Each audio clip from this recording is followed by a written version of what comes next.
हमारी कहानी शुरू होती है हमारे हीरो तकुमी से। तकुमी एक बिल्कुल साधारण जापानीज युवक था जिसकी जिंदगी सबसे नॉर्मल तरीके से चल रही थी। अचानक बिना किसी वार्निंग के वो एक पूरी तरह अलग दुनिया में पहुंच गया। वो दुनिया मॉन्स्टर्स से भरी हुई थी। वहां उसके सामने सबसे पहले जो क्रीचर्स आए वो थे सी रैंक रेड वुल्व्स का एक पैक। वुल्व्स एक साथ उस पर झपटे, लेकिन तकुमी घबराया या भागा नहीं। उसने अपना एयरसॉफ्ट गन पकड़ा और कंप्रेस्ड एयर शॉट्स की एक सीरीज दाग दी। अजीब बात यह थी कि उन शॉट्स ने वुल्व्स को आसानी से मिटा दिया, जैसे वो कुछ भी नहीं थे। भले ही उसकी नई दुनिया में पहुंचे सिर्फ कुछ घंटे ही हुए थे, वो इस दुनिया में अननेचुरली तेजी से अडेप्ट हो गया, मानो वो इस पल का इंतजार बहुत लंबे समय से कर रहा हो। वुल्व्स को खत्म करने के बाद उसने उनकी कॉर्प्सेस इकट्ठा की और अपनी इन्वेंट्री में रख ली, और उसी पल सच सामने आया। तकुमी इस दुनिया में अपनी मर्जी से नहीं पहुंचा था। असल में रूलर सिल ने गलती से उसकी डेथ कर दी थी। हाँ, ये लिटरली एक अनइंटेंशनल एरर था।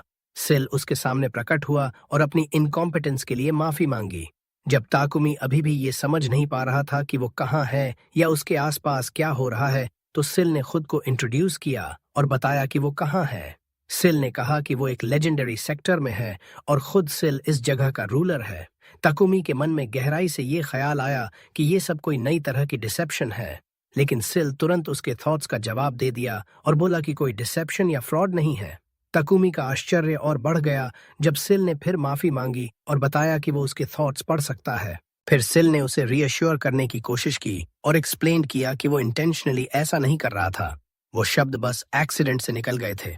हाँ, एक्सीडेंट से ही। सिल ने कहा कि वो उसे बिना किसी टाइटल्स के सिर्फ नाम से बुला सकता है। तो ताकुमी ने उससे रिक्वेस्ट किया कि जो हुआ है उसे ऐसे समझा दे जिसे वो आसानी से समझ सके। और तब सिल ने प्लेनली और डायरेक्टली कहा, तकुमी की डेथ गलती से हो गई थी। ये शब्द उसके ऊपर थंडरबोल्ट की तरह गिरे। फिर हम प्रेजेंट में वापस आते हैं और सुनते हैं कि तकुमी बता रहा है सिल डायमेंशंस के बीच एक रिफ्ट को रिपेयर करने की कोशिश कर रहा था, लेकिन उसने जरूरत से ज्यादा पावर यूज कर दी और आखिर में रिफ्ट को हिट करने की बजाय खुद तकुमी को ही दूसरी दुनिया में भेज दिया। उसकी जिंदगी 28 साल की उम्र में खत्म हो गई थी, जबकि नया बॉडी जो अब वो इनहैबिट कर रहा था वो स्पेशली सिल ने उसके लिए क्रिएट किया था। सिल ने उसे अपनी रूल वाली दुनिया में री इनकारनेट कर दिया था। ये सब भी नहीं था, सिल ने उसे इस दुनिया के बारे में नॉलेज भी दे दी थी और कई एबिलिटीज जो उसे सर्वाइव करने में मदद करेंगी। जब ताकुमी ने अपना स्टेटस विंडो खोला तो देखा कि वो पहले ही लेवल 3 हो चुका है और स्टैट्स भी बहुत रिस्पेक्टेबल हैं। ये इसलिए क्योंकि उसने 3 रेड वुल्व्स को किल कर दिया था। जब वो फॉरेस्ट में चल रहा था और सोच में खोया हुआ था तो उसे 2 छोटे चिल्ड्रन मिले। वो बहुत अडोरेबल लग रहे थे, लेकिन उनके चेहरे पर एग्जॉस्शन साफ दिख रही थी। तकुमी उनके पास गया और उनके फैमिली के बारे में पूछा, लेकिन उन्होंने कोई जवाब नहीं दिया। उनकी स्टमक्स जोर से ग्राउलिंग कर रही थीं, हंगर से। तकुमी को याद आया कि सिल ने उसके इन्वेंट्री में कुछ फूड रखा था, तो उसने कुछ फ्रूट निकालकर उन्हें ऑफर्ड किया, फिर खुद भी एक खाकर उन्हें रीअश्योर किया। उसके बाद दोनों चिल्ड्रन बड़े एंथुजियाज्म से खाने लगे। थोड़ी देर बाद उसे पता चला कि वो ट्विन्स हैं और ये बात पेनफुली ऑब्वियस थी। एक बॉय था और दूसरी गर्ल, लेकिन दोनों स्ट्रीट चिल्ड्रन जैसे ही लग रहे थे। अचानक तकुमी के लिए क्लोथ्स आ गए और उसने वो दोनों चिल्ड्रन को दे दिए। अजीब बात ये थी कि ट्विन्स एक ही इंस्टेंट में क्लीन और नीट हो गए। फिर तकुमी ने उन्हें बताया कि वो फॉरेस्ट छोड़कर नियर बाय सिटी की तरफ जाना चाहता है और पूछा कि क्या वो उसके साथ आना चाहेंगे, लेकिन उन्होंने जवाब नहीं दिया। जब तकुमी ने उनकी स्टैट्स चेक की तो पता चला कि दोनों 5 इयर्स ओल्ड हैं और किसी का भी नाम नहीं है। तब उसने फैसला किया और उन्हें एलन और एलेना नाम दे दिया। उसने उनसे कहा कि उसके साथ चलो। किसी नॉर्मल सिचुएशन में ये एक्सट्रीमली सस्पिशियस लगता, लेकिन चूंकि ये एक एनिमे है अबाउट अडॉप्शन, तो सब परफेक्टली नेचुरली प्रोसीड हो रहा है, भले ही नेचुरल न हो। जैसे जैसे वो ट्रैवल कर रहे थे, तकुमी ने नोटिस किया कि दोनों चिल्ड्रन ईज से मूव कर रहे हैं और बिना किसी फटीग के उसके पीछे चल रहे हैं। इससे उसे लगा कि उनके बारे में कुछ स्ट्रेंज है। भले ही वो स्ट्रांग हैं, फिर भी चिल्ड्रन ही तो हैं। तो उसने सोचा कि थोड़ी देर रुककर उन्हें रेस्ट दे दे, लेकिन अचानक ट्विन्स आगे की तरफ डैश कर गए। तकुमी अलार्म में उनके पीछे दौड़ा और जब उसने सामने इनॉर्मस बोर्स देखे तो उसने मैजिक यूज करने से मना कर दिया ताकि किसी को एक्सीडेंटली हर्ट न कर दे। लेकिन वो एस्टोनिशमेंट से फ्रीज हो गया जब उसने देखा कि दोनों चिल्ड्रन मॉन्स्टर्स को ईज से किल कर रहे हैं। उसी पल उसे समझ आया कि वो जेन्युइनली पावरफुल हैं। उसने उनसे पूछा कि उन्हें कैसे पता चला कि आगे मॉन्स्टर्स हैं, लेकिन उन्होंने सिर्फ हेड्स हिला दिए। तो ताकुमी ने कहा कि अगली बार ऐसा कुछ करने से पहले उसे वॉर्न कर दिया करो, क्योंकि वो शियर फ्राइट से मरने वाला था। थोड़ी देर बाद ट्विंस ने फिर किसी मॉन्स्टर की प्रेजेंस सेंस की। ताकुमी ने अस्यूम किया कि शायद ये चिल्ड्रन पहले इस फॉरेस्ट में रहते रहे होंगे, जिस वजह से वो ऐसे एनवायरनमेंट के इतने अकस्टम्ड हैं।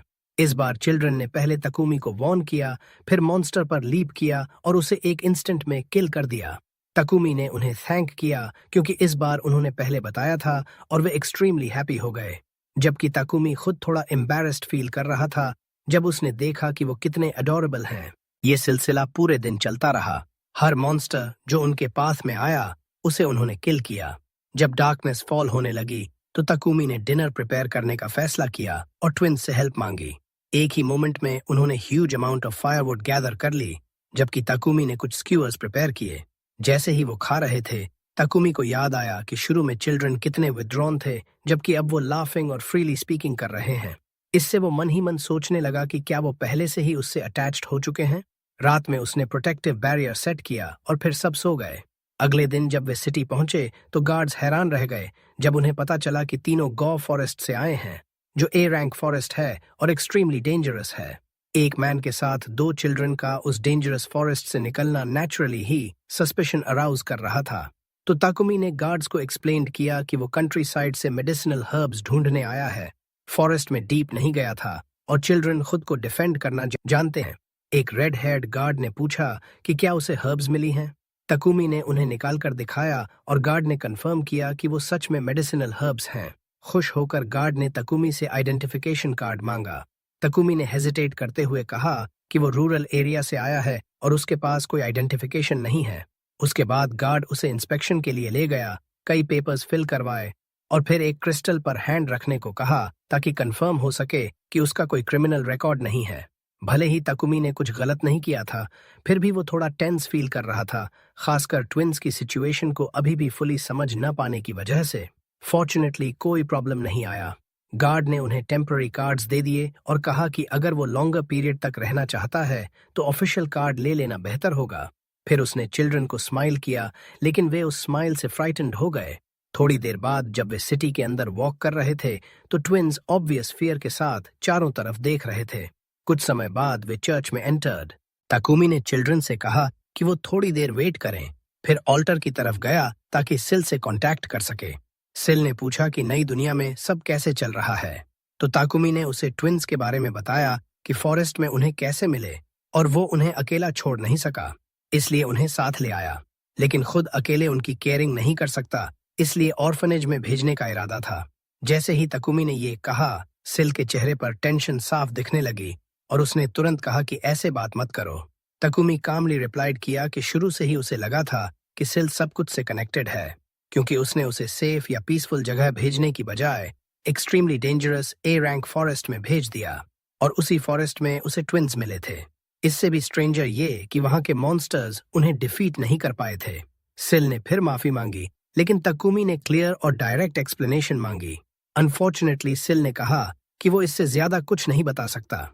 यहाँ हमें पता चलता है कि इस दुनिया में सिर्फ एक रूलर नहीं है, जैसे ruler of wind, ruler of fire, ruler of water, ruler of earth. Takumi ने पीसेस कनेक्ट किए और कहा कि अगर रूलर ऑफ विंड फ्रैंकली नहीं बोल सकता तो ट्विंस किसी दूसरे रूलर से रिलेटेड होंगे। सिल स्माइल किया और एडमिटेड किया कि ताकुमी इंडीड इंटेलिजेंट है। फिर सिल ने बताया कि ट्विंस ऑर्डिनरी चिल्ड्रन नहीं हैं और उन्हें फॉरेस्ट में छोड़ना एक्सट्रीमली डेंजरस था, लेकिन फिर भी वो इससे ज्यादा नहीं कह सकता। ताकुमी ने आगे क्वेश्चन से प्रेशर नहीं डाला, लेकिन एक इम्पॉर्टेंट चीज पूछी, क्या वो ट्विंस के साथ कंटिन्यू डील कर सकता है और उनकी लुक आफ्टर कर सकता है। सिल ने आंसर्ड किया कि ऐसा करना उसके लिए ट्रेमेंडस सर्विस होगा, जैसे फेट खुद उसे चांस दे रहा हो कि एक्सीडेंट से ताकुमी की डेथ करने की मिस्टेक को करेक्ट कर सके। कॉन्वर्सेशन खत्म करने से पहले ताकुमी ने एडमिट किया कि सच में वो कभी ट्विंस को ऑर्फनेज में छोड़ने वाला ही नहीं था। सिल से बात खत्म करने के बाद वो चिल्ड्रन के पास वापस आया और बोला कि अब ऐन में चलकर प्रॉपर रेस्ट कर लेना चाहिए, जबकि सिल इमेंसली हैप्पी था क्योंकि उसे कोई काइंड हार्टेड और सिंसियर तरीके से रिस्पॉन्सिबिलिटी शोल्डर करने वाला मिल गया था। जब वे ईएन पहुंचे तो ताकुमी ने दोनों चिल्ड्रन से बेड ट्राई करने को कहा। वे बेड के आइडिया से ही अटली फैसिनेटेड हो गए, मानो पहली बार रियल बेड देख रहे हों। और सिर्फ कुछ मोमेंट्स बाद शेयर एग्जॉस्शन से वे ऑलमोस्ट इमीडिएटली सो गए। तकुमी को भी लंबे दिन के इवेंट्स के बाद ड्राउजीनेस आ गई। अगले दिन जब वे वोक अप तो तकुमी ने देखा कि ट्विन्स क्वाइटली बैठकर उसे देख रहे हैं। उसने उन्हें गुड मॉर्निंग कहा और जब उन्होंने जवाब दिया तो वो जेन्युइनली सरप्राइज्ड हो गया, क्योंकि ये पहली बार था जब उसने उनकी वॉइसेस सुनी थीं। पहले वो उनकी साइलेंस की वजह से वरीड रहता था, लेकिन अब बोलना शुरू कर देना उसके लिए मेजर स्टेप और रिलीफ की बात थी। बिना रियलाइज किए उसने उन्हें जेंटल एम्ब्रेस में खींच लिया। थोड़ी देर बाद उन्होंने डिसाइड किया कि अब एडवेंचरर्स गिल्ड की तरफ चलें। गिल्ड पहुंचकर उन्हें रिसेप्शनिस्ट लूना मिली। तकुमी ने बताया कि वो एडवेंचरर के तौर पर रजिस्टर होना चाहता है और दोनों चिल्ड्रन को भी उसके साथ रजिस्टर करवाना चाहता है। लूना थोड़ा सरप्राइज्ड हुई और बताया कि रजिस्ट्रेशन के लिए मिनिमम एज नहीं है, लेकिन चिल्ड्रन को बैटलफील्ड पर ले जाना एक्सट्रीमली डेंजरस है। फिर भी तकुमी ने अपनी रिक्वेस्ट पर इंसिस्ट किया, तो लूना ने इंथ्यूजियाज्म से रजिस्ट्रेशन फॉर्म दे दिया। प्रोसीजर्स खत्म करने के बाद वे जगह देखने लगे। ट्विन्स क्राउड और अनफेमिलियर फेसेस के बीच थोड़े टेंस थे, लेकिन तकुमी ने उन्हें रीअश्योर किया कि कुछ वरी करने की बात नहीं है। थोड़ी देर बाद लूना उनके पास कार्ड्स लेकर आई और एक्सप्लेन किया कि ये कार्ड्स आइडेंटिफिकेशन के तौर पर भी काम करते हैं। तकुमी ने अपना कार्ड देखा और नोटिस किया कि वो लेवल 11 तक पहुंच गया है। कार्ड में ये भी लिखा था कि वो ह्यूमन है, जिससे उसके मन में थोड़ी क्यूरियोसिटी जागी। तब लूना ने गिल्ड सिस्टम एक्सप्लेन करना शुरू किया। उसने बताया कि रैंक्स F से शुरू होते हैं बिगिनर्स के लिए और S तक जाते हैं, जो हीरोज का रैंक माना जाता है। SSS नाम का एक हायर रैंक भी है, लेकिन वो एक्सट्रीमली स्पेशल रैंक है और गिल्ड के पूरे हिस्ट्री में कभी किसी ने रीच नहीं किया। उसने ये भी एक्सप्लेन किया कि क्वेस्ट्स को इंडिविजुअली या ग्रुप्स में कंप्लीट किया जा सकता है और पार्टी का रैंक उसके मेंबर्स के एवरेज रैंक से डिसाइड होता है। अगर वो वर्क लेना चाहे तो रिसेप्शन से क्वेस्ट चुनकर रिक्वायर्ड प्रोसीजर्स कंप्लीट करने होंगे। थैंक करने के बाद तकुमी ने उनसे रिक्वेस्ट किया कि उन्हें एक पार्टी के तौर पर रजिस्टर कर दो। लूना ने पार्टी का नाम पूछा तो तकुमी ने एक मोमेंट सोचा, और क्योंकि उनकी लाइव्स रूलर्स से किसी न किसी वे में कनेक्टेड हो गई थीं, तो उसे लगा कि नाम एग्स फिटिंग होगा। उसने नाम बताया और लूना ने ऑफिशियली पार्टी रजिस्टर कर दी। उसके बाद वे नोटिस बोर्ड की तरफ गए और अपना पहला क्वेस्ट चुनने लगे। वे मेडिसिनल हर्ब्स गैदर करने वाले मिशन पर सेटल हुए। लूना ने बताया कि क्वेस्ट कंप्लीट करने के लिए 3 दिन का समय है और इस तरह उस पार्टी का पहला रियल मिशन शुरू हो गया। जैसे ही वे रोड पर चल रहे थे, उन्हें एक स्लाइम मिला और ट्विन्स तुरंत इनोसेंटली उसके साथ खेलने लगे, मानो वो कोई टॉय हो, मॉन्स्टर नहीं। थोड़ी देर बाद ताकुमी को एक मेडिसिनल हर्ब मिली, तो उसने ट्विन्स को उसकी अपीयरेंस डिटेल में एक्सप्लेन की ताकि वे पहचान सकें, और ये भी बताया कि इसे बिना डैमेज किए कैसे गैदर करना है। सरप्राइज ये हुई कि ट्विन्स ने बहुत शॉर्ट टाइम में enormous quantity of herbs collect कर ली। जब वे गिल्ड वापस लौटे तो लूना उस अमाउंट से स्टन्ड रह गई जो उन्होंने सिर्फ हाफ अ डे में गैदर किया था। तकुमी ने कहा कि चिल्ड्रन ने ट्रेमेंडस एफर्ट लगाया है। लूना ने हर्ब्स की क्वालिटी कंफर्म करने के बाद उन्हें रिवॉर्ड दे दिया। तब तकुमी ने सिंसियरली ट्विन्स को थैंक किया, क्योंकि वो मानता था कि क्वेस्ट को सच में उन्होंने ही कंप्लीट किया है। अचानक एक इरिटेटेड मैन आया और मॉकिंगली पूछने लगा कि गिल्ड के अंदर कुछ लिटिल चिल्ड्रन क्या कर रहे हैं। तुरंत ट्विन्स तकुमी के पीछे छिप गए, तो तकुमी आगे बढ़ा और बॉल्ड मैन के सामने खड़ा हो गया। बोला कि चिल्ड्रन उसके साथ हैं और अगर कोई प्रॉब्लम है तो प्लेनली कह दो। मैन ने एंग्रीली रिप्लाइड किया कि गिल्ड बच्चों के खेलने की जगह नहीं है, बच्चों के खेल के लिए। हीरो ने शांति से जवाब दिया कि ट्विन्स ठीक से व्यवहार कर रहे थे और किसी को परेशान नहीं कर रहे थे, लेकिन उस आदमी ने चिल्लाकर कहा कि उनकी सिर्फ मौजूदगी ही उसे नाराज कर रही है। लकीली लूना ने बीच में आकर स्थिति को शांत करने की कोशिश की, फिर भी वो आदमी और ज्यादा आक्रामक हो गया। पलक झपकते ही ट्विन्स ने आगे बढ़कर उसे 2 लगातार किक मार दी। हीरो घबरा गया और उन्हें तुरंत रोकने के लिए चिल्लाया ताकि मामला और न बढ़े। जब स्थिति शांत हो गई तब हीरो ने थोड़ा अजीब तरीके से लूना से पूछा कि क्या उन्हें कोई सजा मिलेगी, लेकिन लूना ने उसे आश्वासन दिया और कहा कि जो हुआ वो सेल्फ डिफेंस था, इसलिए कोई समस्या नहीं है। उसी पल वो रेड हेयर्ड आदमी जो पहले सिटी गेट पर दिखा था वहां आया और पूछा कि क्या हुआ। उसी समय दूसरे एडवेंचरर्स उस बॉल्ड आदमी का शरीर गिल्ड से बाहर खींच रहे थे। लूना ने हीरो के कान में फुसफुसाकर बताया कि ट्विन्स रो रहे हैं। हीरो तुरंत उनके पास पहुंचा और पूछा कि क्या वो ठीक हैं। तब रोते हुए उन्होंने उससे विनती की कि उसे उन्हें छोड़कर मत जाना। वो बहुत टचिंग दृश्य था और हीरो को एहसास हुआ कि ट्विन्स उससे कितना अटैच हो चुके हैं। हीरो को याद आया कि शायद उसने उन पर थोड़ी आवाज ऊंची कर दी थी, इसलिए उसने जल्दी से उन्हें समझाया और कहा कि वो कभी उन्हें नहीं छोड़ेगा और कोई चिंता करने की बात नहीं है। फिर उसने वो सारी बात रेड हेयर्ड आदमी को बताई। उसने खुद को इंट्रोड्यूस किया और कहा कि उसका नाम ग्रैनुल रॉबिन है और वो शिरन हेडक्वार्टर्स का वाइस कमांडर है। हीरो ने उसे बताया कि बच्चों को लगा था कि वो उन्हें छोड़ देगा। रॉबिन को यह सुनकर बहुत बुरा लगा और उसने पूछा कि क्या वो कभी ऐसा कर सकता है। हीरो को यह सवाल सुनकर थोड़ा गुस्सा आया और उसने तुरंत जवाब दिया कि वो कभी ऐसा नहीं कर सकता। फिर भी वो सच में कंफ्यूज था और समझ नहीं पा रहा था कि ट्विंस को ऐसा क्यों लगा, क्योंकि उनसे मिले ज्यादा समय भी नहीं हुआ था। रॉबिन ने उसकी तरफ देखा और पूछा कि क्या वो उनके बच्चे हैं। हीरो ने इनकार में सिर हिलाया और फिर बताने लगा कि वो उन्हें जीए फॉरेस्ट में पहली बार मिले थे। उसने कहा कि वो नहीं जानता था कि वो खोए हुए हैं या अबैंडन्ड हैं, लेकिन वो उन्हें उस डेंजरस जगह पर अकेला छोड़ नहीं सका। उसके बाद उसने पूछा कि क्या हाल ही में फॉरेस्ट में किसी कार्ट या कैरावैन पर अटैक हुआ है। लूना को तुरंत एक पुरानी घटना याद आ गई। उसने बताया कि स्लेव ट्रेडर्स पर फॉरेस्ट में अटैक हुआ था और उन्होंने शायद बच्चों को मॉन्स्टर्स को डिस्ट्रैक्ट करने के लिए फेंक दिया होगा ताकि खुद बच सकें। इससे सारी बात साफ हो गई। हीरो ने रॉबिन से पूछा कि अगर वो ट्विंस को फॉर्मली अडॉप्ट कर ले तो कोई समस्या तो नहीं होगी। रॉबिन ने जब देखा कि बच्चे हीरो से कितना डीपली अटैच्ड हैं, तो उसने कहा कि कोई समस्या नहीं है। उसने यहाँ तक वादा किया कि वो अपने वाइस कमांडर के पोजीशन का इस्तेमाल करके उनकी गार्डियनशिप को ताकुमी के नाम लीगली रिकॉग्नाइज करवा देगा। हीरो ने उसे शुक्रिया कहा, लेकिन उनकी बातचीत जारी होने से पहले लूना बीच में आ गई। लूना ने हीरो से पूछा कि क्या वो गॉफ फॉरेस्ट में गए थे, क्योंकि वो वहां के मॉन्स्टर्स से आने वाले मटेरियल्स में बहुत इंटरेस्टेड थी। हीरो ने उसे बताया कि उसके पास रेड वुल्व्स के कुछ मटेरियल्स हैं। लूना हैरान रह गई और उनसे मांगने लगी। उसी पल वॉल नाम का एक व्यक्ति आया और हीरो को सलाह दी कि उन्हें बेच दे, क्योंकि लूना ऐसे मटेरियल्स में बहुत इंटरेस्टेड है। हीरो ने मान लिया और मटेरियल्स बेच दिए और बदले में उसे अच्छी खासी रकम मिली। उसके बाद लूना ने रॉबिन की तरफ देखा और पूछा कि क्या वो गिल्ड मास्टर से बात करने वाले नहीं हैं। रॉबिन ने जवाब दिया कि एक्सपेडिशन कैंपेन की बात गिल्ड मास्टर से करनी होगी। ऐसे कैंपेन्स समय समय पर ऑर्गेनाइज किए जाते हैं ताकि फॉरेस्ट्स में मॉन्स्टर्स की संख्या कम रहे। अगर उन्हें अनचेक बढ़ने दिया गया तो वो अपनी टेरिटरी से बाहर निकलकर सिटीज को थ्रेटन करने लगेंगे। चूंकि फॉरेस्ट रैंक था, इसलिए एक्सपेडिशन छोटी संख्या में लेकिन ओवरवेलमिंग स्ट्रेंथ वाली होगी। फिर रॉबिन ने हीरो की तरफ देखा और कहा कि वो भी इस कैंपेन में शामिल होंगे। हीरो हैरान रह गया और पूछा कि वजह क्या है, जब वो अभी सिर्फ बिगिनर एडवेंचरर है। लेकिन वॉल बीच में आ गया और बोला कि बकवास बंद करो, क्योंकि रेड वुल्व्स के मटेरियल्स होने की बात कहकर तुम खुद इस सिचुएशन में घुस आए हो। हीरो को तब एहसास हुआ कि उसे शांत रहना चाहिए था और अपने शब्दों को ज्यादा सावधानी से चुनना चाहिए था। उसके बाद वॉल गिल्ड मास्टर से बात करने चला गया और जाते जाते हीरो से कहा कि भागने की कोशिश मत करना, क्योंकि वो ऑफिशियल रिक्वेस्ट सबमिट करने वाला है ताकि तुम्हें एक्सपेडिशन में ऐड कर दिया जाए। हीरो को लगा कि वो खुद को सीरियस ट्रबल में डाल चुका है, लेकिन उसके विचार अचानक कट गए जब उसने देखा कि ट्विंस कॉइन्स खाने की कोशिश कर रहे हैं। हीरो तुरंत उनके पास भागा और उन्हें रोक लिया ताकि कुछ बुरा ना हो जाए। थोड़ी देर बाद वॉल ने गिल्ड मास्टर से मिलकर एडवेंचरर्स को कैंपेन के लिए ऑर्गेनाइज करने को कहा और एडवेंचरर तकुमी को भी उनमें शामिल करने की रिकमेंडेशन दी।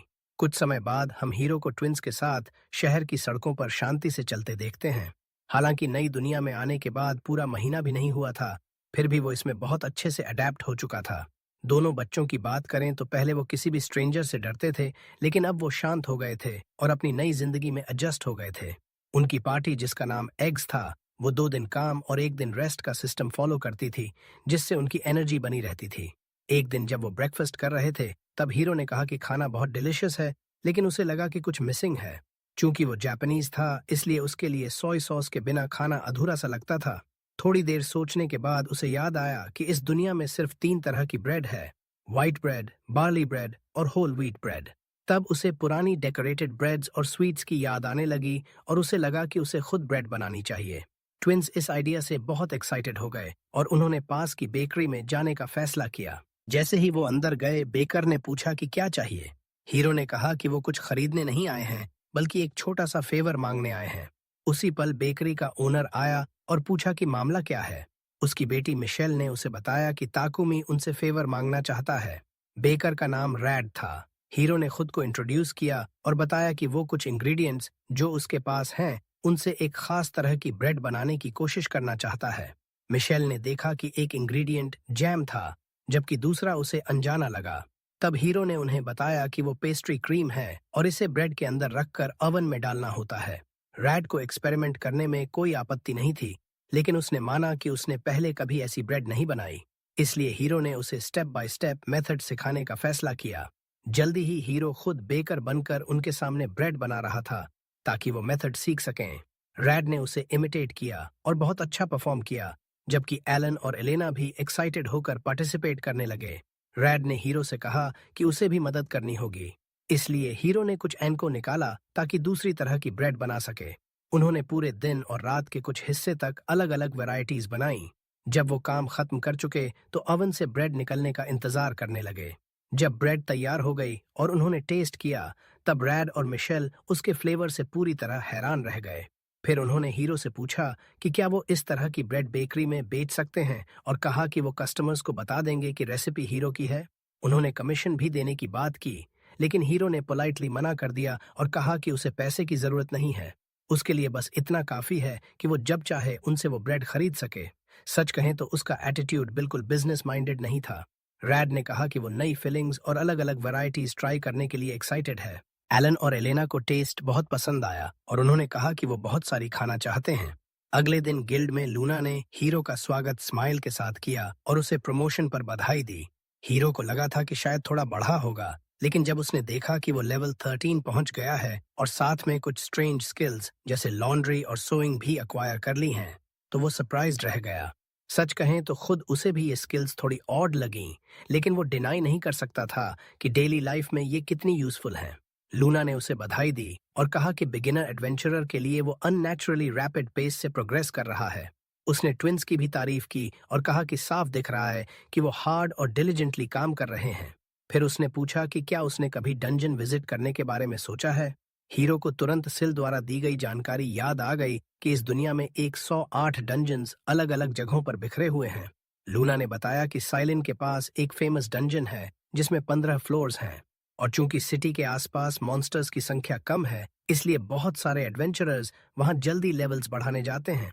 हीरो ने थोड़ा सोचा, फिर ट्विंस से कहा कि वो वहां जा सकते हैं और एक्सप्लोर कर सकते हैं, लेकिन लूना ने उसे चेतावनी दी कि डंजन अपेक्षाकृत पास है, फिर भी पहुंचने में आधा दिन वॉकिंग लगेगी और एक्सप्लोर करने में कई दिन लग सकते हैं। हीरो ने उसे आश्वासन दिया और कहा कि वो सिर्फ वहां जाकर जगह देखना और थोड़ा एक्सप्लोर करना चाहता है। लूना को राहत मिली क्योंकि साफ था कि उसने समझा था कि हीरो पहली विजिट पर पूरा डंजन क्लियर करने वाला है। लेकिन सरप्राइज ये हुई कि जल्दी ही हीरो और ट्विंस डंजन के 3rd फ्लोर तक पहुंच चुके थे। ये एलन और एलेना की वजह से संभव हुआ था, क्योंकि उनमें एस्टोनिशिंग सेंस ऑफ डायरेक्शन था और वो हीरो को गाइड कर रहे थे। जैसे जैसे वो आगे बढ़े, हीरो ने नोटिस किया कि ये अर्थ डंजन है, यानी ज्यादातर मॉन्स्टर्स अर्थ एलिमेंट के हैं। उनके सामने एक जाइगैंटिक मोल जैसा मॉन्स्टर आया, लेकिन वो रिलेटिवली वीक लगा। हीरो ने ट्विंस से कहा कि इसे हैंडल कर लो, लेकिन वो बोल भी नहीं पाया था कि उन्होंने आसानी से उसे किल कर दिया। मॉन्स्टर डिफीट होते ही वैनिश हो गया और लूट छोड़ गया। हीरो ने उन्हें समझाया कि डंजन के मॉन्स्टर्स मरने पर डिसअपियर हो जाते हैं और लूट छोड़ जाते हैं, और कभी कभी ये ड्रॉप्स रेयर या वैल्यूएबल हो सकते हैं। ट्विंस ने जगह खोजी और पाया कि मोल ने सिर्फ एक विस्कर छोड़ा है, इसलिए वो स्माइल करते हुए आगे बढ़ गए।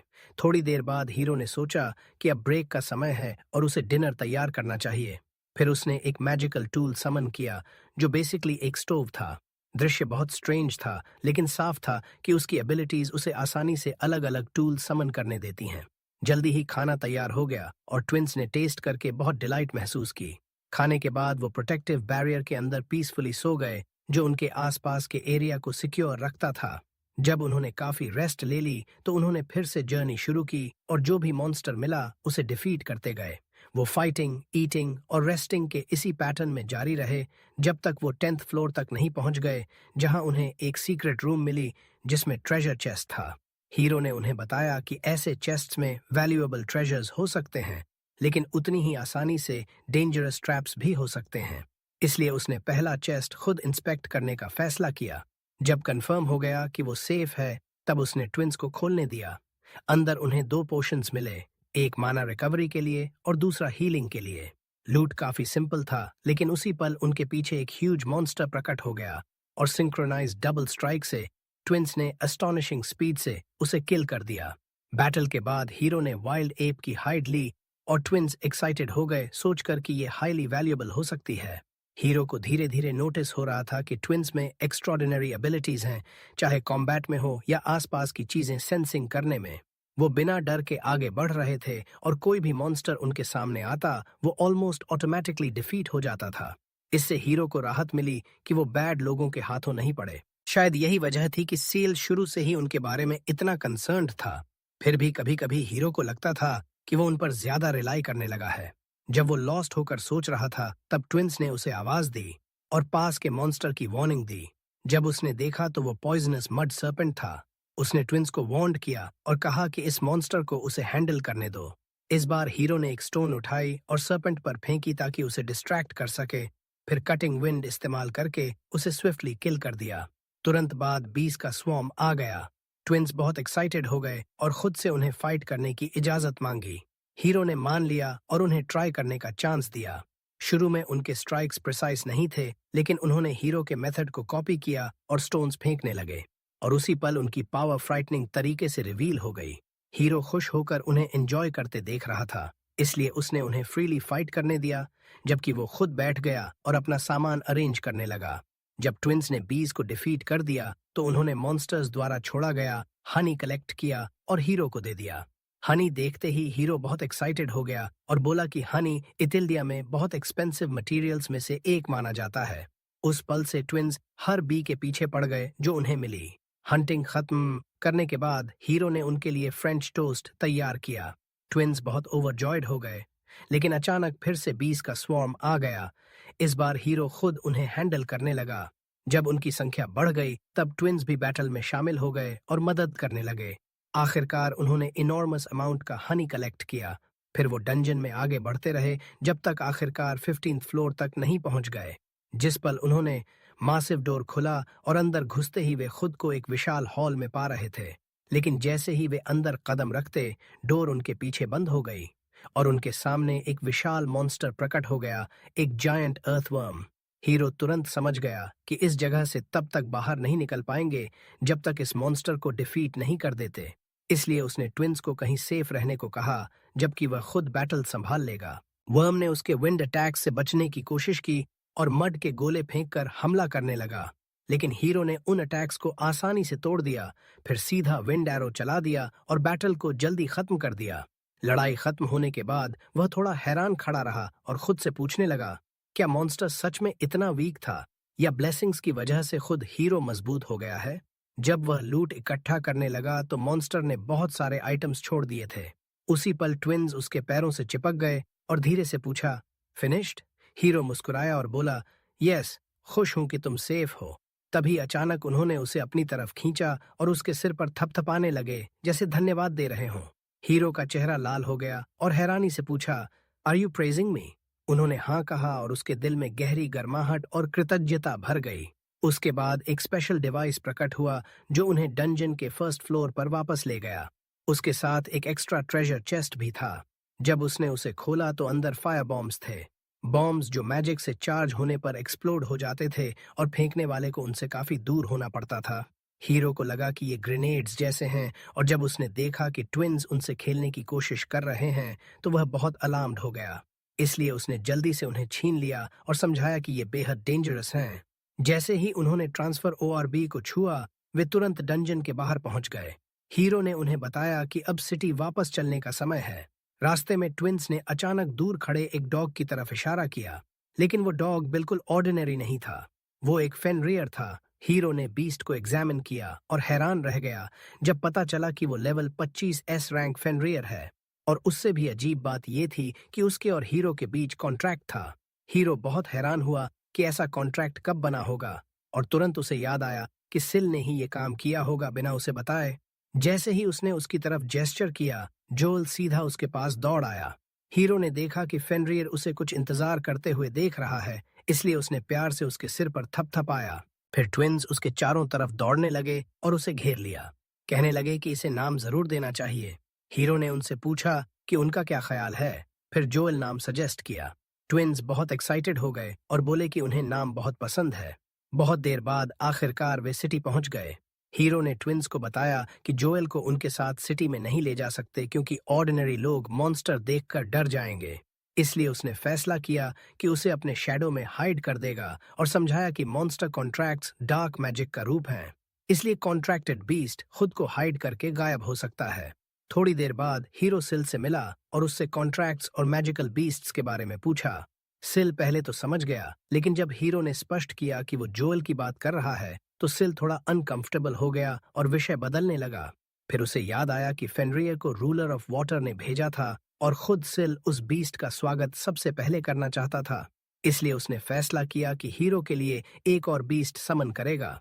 हीरो ने उसे रोका और सीधे पूछा, family of the ruler of water से क्या मतलब?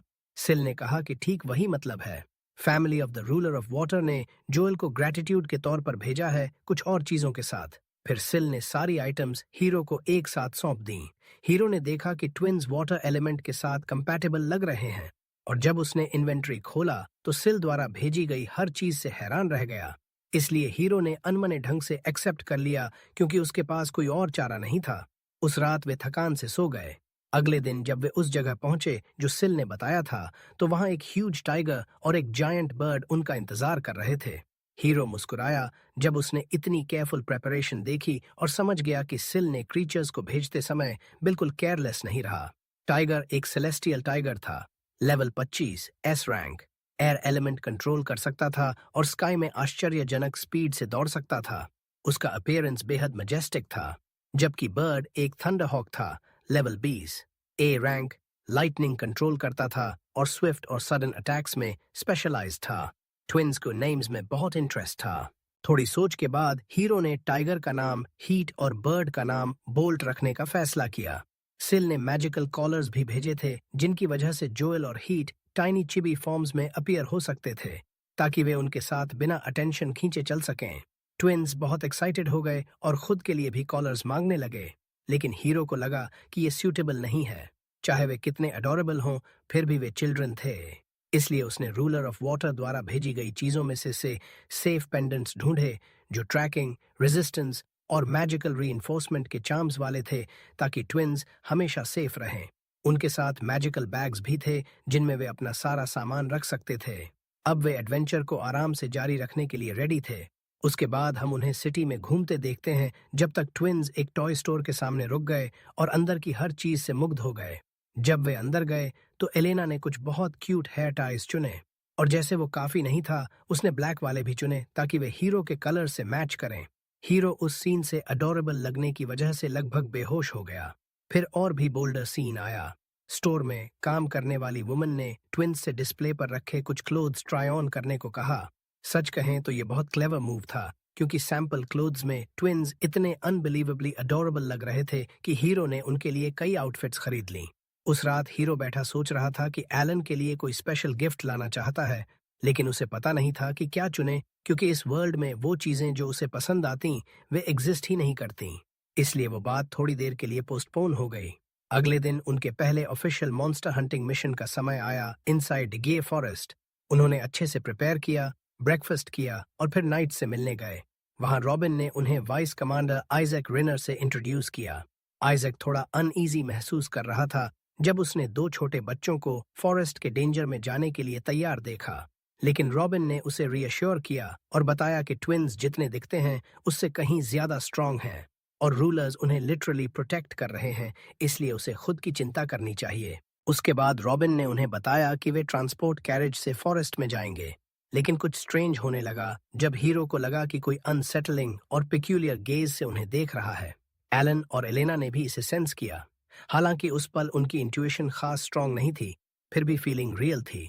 हीरो तय नहीं कर पा रहा था कि गेज हॉस्टाइल है या सिर्फ क्यूरियस, इसलिए उसने अलर्ट रहते हुए जर्नी जारी रखने का फैसला किया और उस फीलिंग के सोर्स को आइडेंटिफाई करने की कोशिश की। जब वे फॉरेस्ट पहुंचे तो रॉबिन ने प्लान अनाउंस किया। वे वहां 5 दिन रहेंगे और हंटिंग मिशन शुरू करेंगे। फिर उन्होंने कैंप लगाने के लिए सूटेबल जगह ढूंढनी शुरू की और दूसरे एडवेंचरर्स से थोड़ा अक्वेंट हो गए। वे ऑर्डिनरी लुकिंग लोग थे जो ज्यादा पावरफुल नहीं लग रहे थे, जैसे ब्लॉन्ड रूडोल्फ, ट्विन ब्रेड्स वाली गर्ल आयरिस, जो नाम का एक आदमी और उसके अलावा एक और आदमी। फिर उन्होंने एरिया एक्सप्लोर करना शुरू किया और सब नॉर्मल चल रहा था जब तक ट्विंस ने नॉर्थ से एनिमी अप्रोच करते सेंस नहीं किया।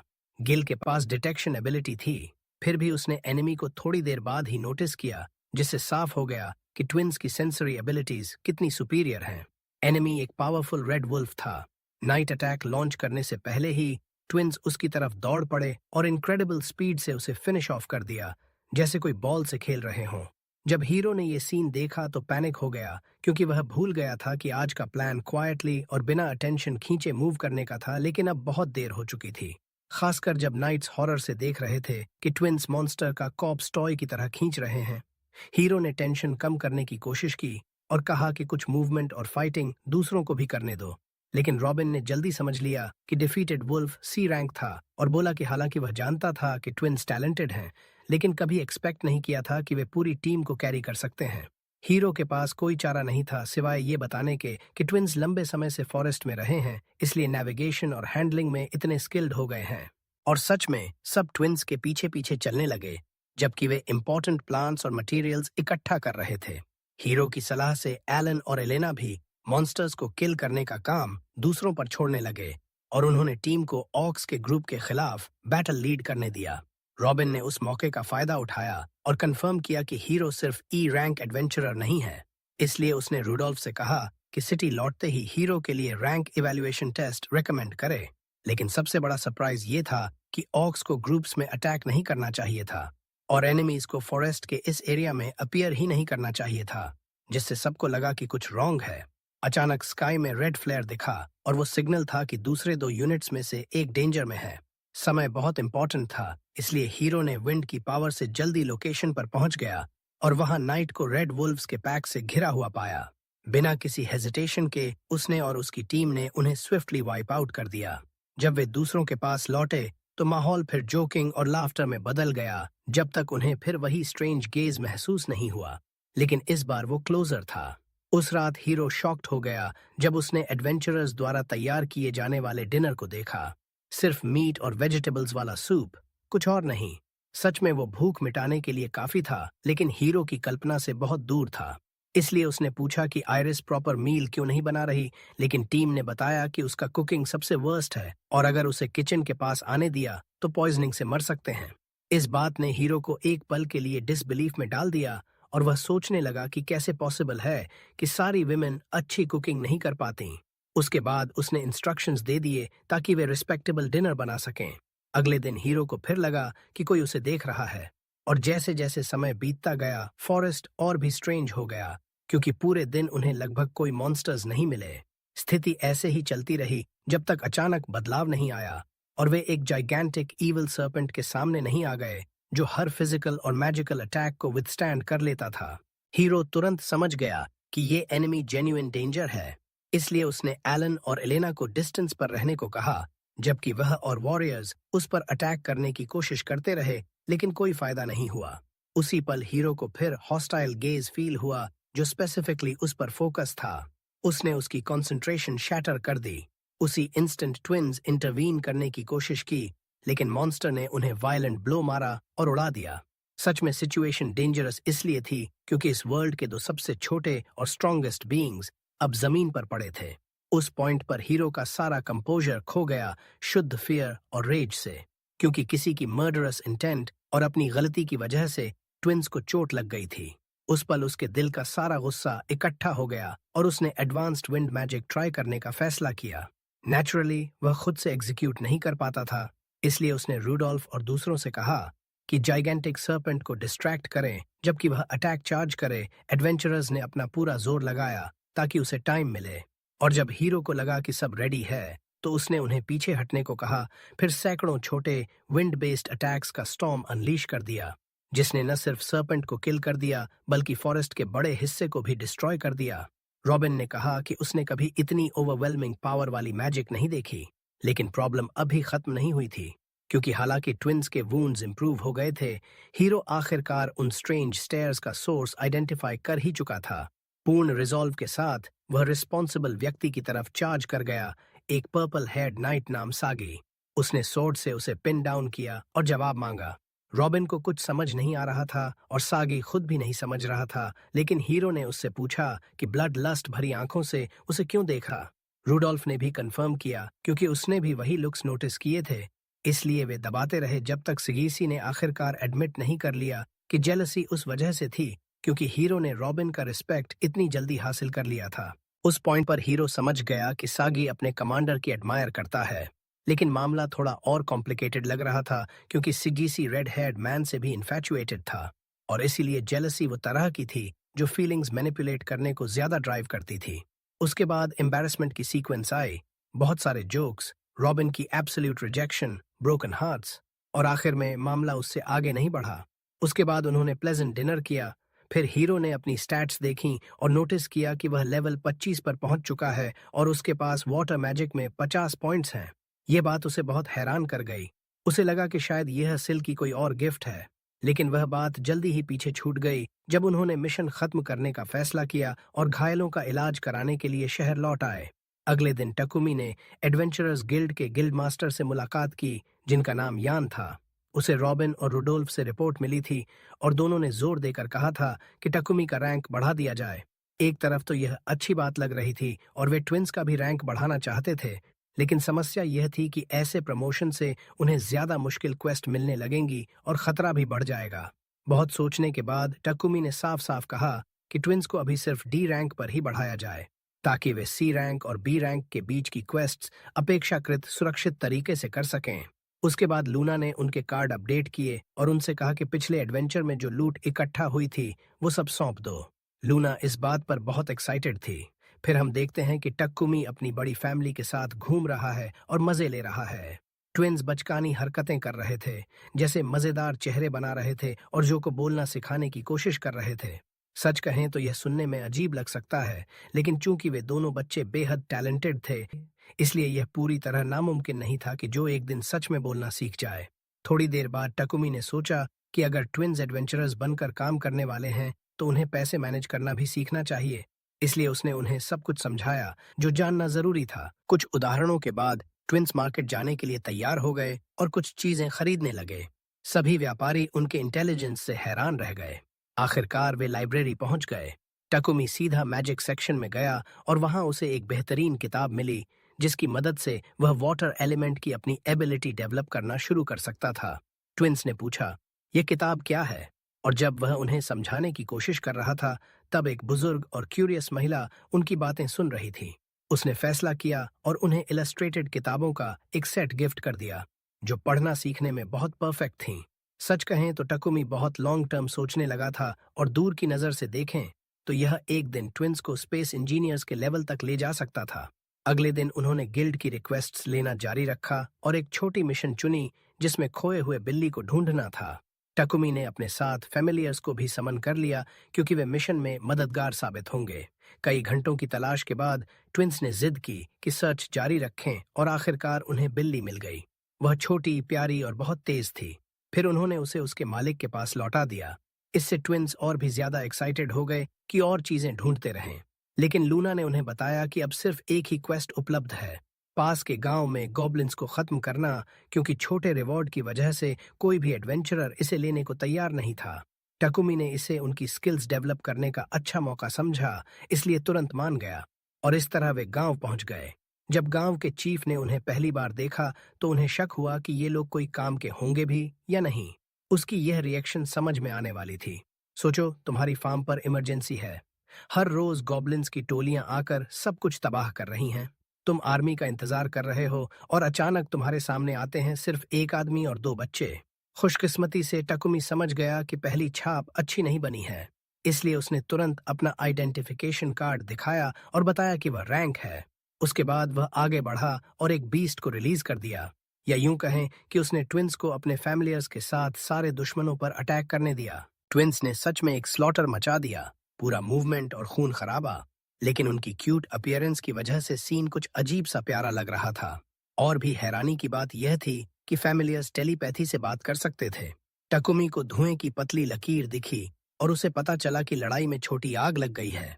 इसीलिए उसने मौके का फायदा उठाया और वाटर मैजिक किताब से जो सीखा था उसे ट्राई किया। उसने सिंपल चीज से शुरू किया, एक वाटर बॉल। लेकिन एग्जीक्यूशन परफेक्ट नहीं हुई, इसलिए उसे थोड़ी मदद की जरूरत पड़ी, भले ही उसने सीधे माना नहीं।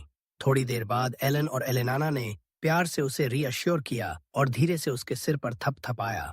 उसके बाद उन्होंने गांव वालों को अलविदा कहा और गिल्ड लौटकर अपना रिवॉर्ड ले लिया।